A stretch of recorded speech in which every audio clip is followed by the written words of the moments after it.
High বন্ধুরা, এই দেখুন আমাদের সেই ক্ষেতের গোল লাউটা কেটে নিয়ে এসেছি।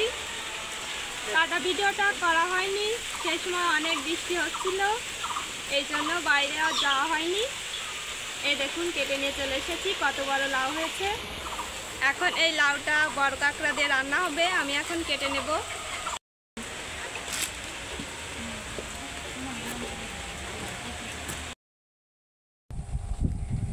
এই যে লাউটা এখন আমি কেটে নিচ্ছি। এই যে দেখুন লাউটা কেটে নিয়েছি দুই ভাগ করে। এখন ছোট ছোট পিস করে লাউর খোসাগুলো ছাড়িয়ে নেব।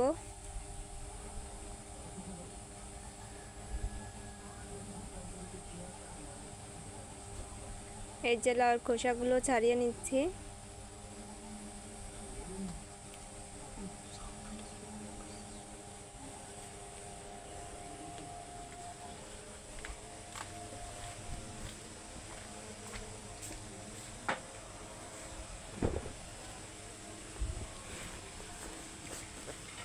এই যে লাউর খোসাগুলো ছাড়িয়ে এখন ভালোভাবে ধুয়ে পিস পিস করে কেটে নিচ্ছি।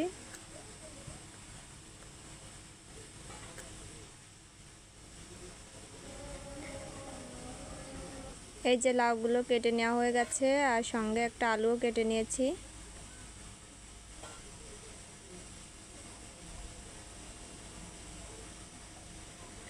আর এই যে এদিকে বড় কাঁকড়াগুলোও কেটে নিয়েছি, সঙ্গে কাঁচা ঝাল।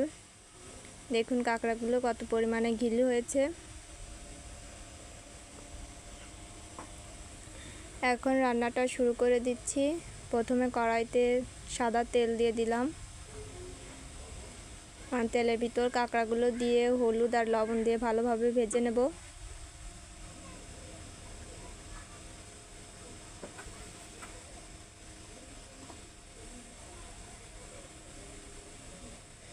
এখন ভালোভাবে নাড়িয়ে চাড়িয়ে দিচ্ছি।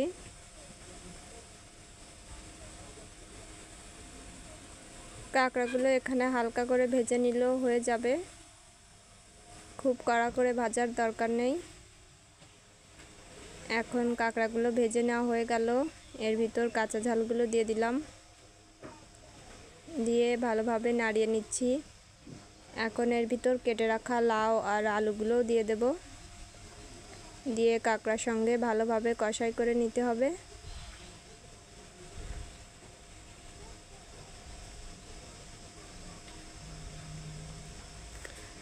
এই যে এখন ভালোভাবে নাড়িয়ে দিচ্ছি।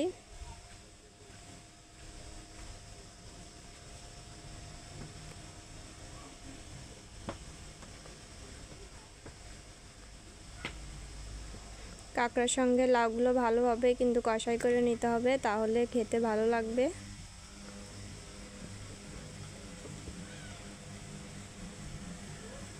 এই যে অনেক সময় কষাই করে নেওয়ার পরে আমি এখন পরিমাণ মতো জল দিয়ে দিলাম। খুব বেশি পরিমাণে কিন্তু জল দিইনি, অল্প পরিমাণেই জল দিয়েছি, কারণ লাউটা অনেক জালি ছিল, আর লাউ থেকে যে জল বেরোবে তাতেই লাউটা রান্না হয়ে যাবে। এখন এর ভিতর লবণ আর হলুদ গুঁড়ো দিয়ে দেব, দিয়ে আবারও নাড়িয়ে চাড়িয়ে সব কিছু মিশিয়ে নিতে হবে।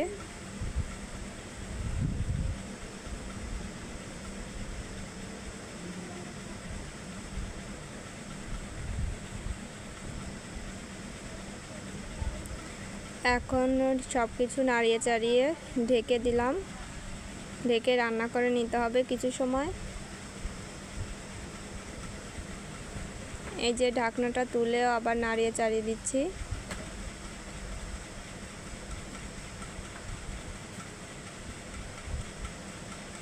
দেখুন কত সুন্দরভাবে তরকারিটা ফুটে উঠেছে।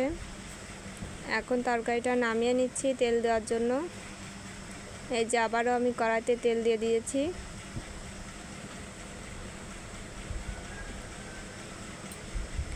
এখন এই তেলের ভিতর এখন আমি গোটা জিরে দিয়ে দিলাম, আর তেলের ভিতর আমি তরকারিটাও দিয়ে দিলাম, দিয়ে আরও কিছু সময় ফুটিয়ে নেব। রান্নাটা কিন্তু খুব সাধারণভাবে রান্না করেছি, কিন্তু খেতে কিন্তু অনেকই মজাদার হয়েছিল। আর লাউ দিয়ে কাঁকড়া অথবা চিংড়ি মাছ দিয়ে রান্না করলে এমনিই কিন্তু খেতে অনেকটাই ভালো লাগে।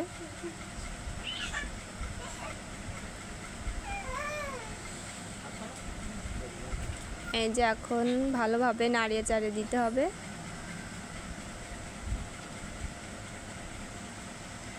এই যে তরকারিটা হয়ে গেছে, এখন আমি নামিয়ে নিচ্ছি।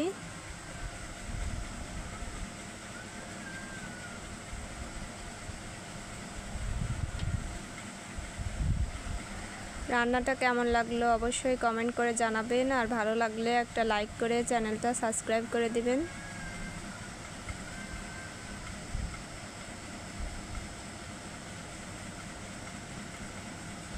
ভিডিওটা সম্পূর্ণ দেখার জন্য সবাইকে অনেক অনেক ধন্যবাদ।